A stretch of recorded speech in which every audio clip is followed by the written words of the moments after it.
আসসালামু আলাইকুম viewers, welcome to my channel Samia's রেসিপিতে। আশা করি সবাই ভালো আছেন। আমি আবারও চলে আসলাম আরেকটা মজাদার রেসিপি নিয়ে। আমি আজকে আপনাদেরকে করে দেখাবো চালের গুঁড়া দিয়ে একটা মালাই কেক রেসিপি করে। এই রেসিপিটা দেখতে যেমন সুন্দর, খেতে তেমনই সুস্বাদু। তো আজকে আমি এই রেসিপিটা কিভাবে করেছি আপনারা আমার ভিডিওটা স্কিপ না করে প্রথম থেকে শেষ পর্যন্ত দেখবেন। আশা করছি আপনাদের ভালো লাগবে। আর অবশ্যই আমার চ্যানেলটাকে সাবস্ক্রাইব করে আমার পাশে থাকবেন। ভিডিও ভালো লাগলে ফ্রেন্ডস ফ্যামিলির সাথে শেয়ার করে নেবেন। আর বাসায় একবার হলো এই রেসিপিটা ট্রাই করে কমেন্টে জানাবেন কেমন হয়েছে।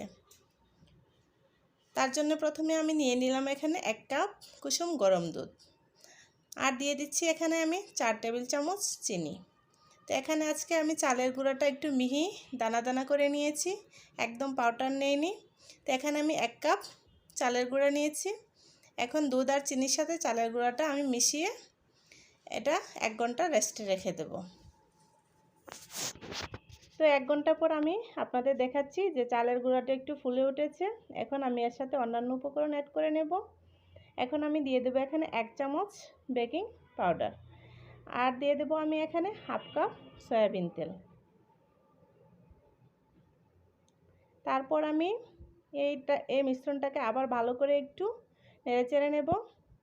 তো এই পর্যায়ে ব্যাটারটা রেডি হয়ে গিয়েছে। এখন আমি এটা কেকের বাটিতে ঢেলে নেব। তো তার জন্য আমি কেকের বাটিতে একটু তেল ব্রাশ করে নিয়েছি। এখন আমি ব্যাটারটা ঢেলে নেব। তারপর আমি চুলাতে চলে যাব। আমি চুলাতে আগেই পানি বসিয়ে এটা গরম করে নিয়েছি। তো একটা স্ট্যান্ড বসিয়ে আমি এর মধ্যে দিয়ে দিচ্ছি কেকের বাটিটা। তারপর আমি ঢাকনা দিয়ে এটাকে প্রায় 40 মিনিট কুক করে নেব। তো এই পর্যায়ে আমি 40 মিনিট পরে আবার চলে আসলাম। এখন আমি কেকটাকে চেক করে নেব যে কেকটা হয়েছে কিনা। তো তার জন্য আমি এখানে একটা টুথপিক নিয়ে নেব। তো টুথপিকটা দিয়ে আমি দেখে নেব যে কেকটা হয়েছে কিনা।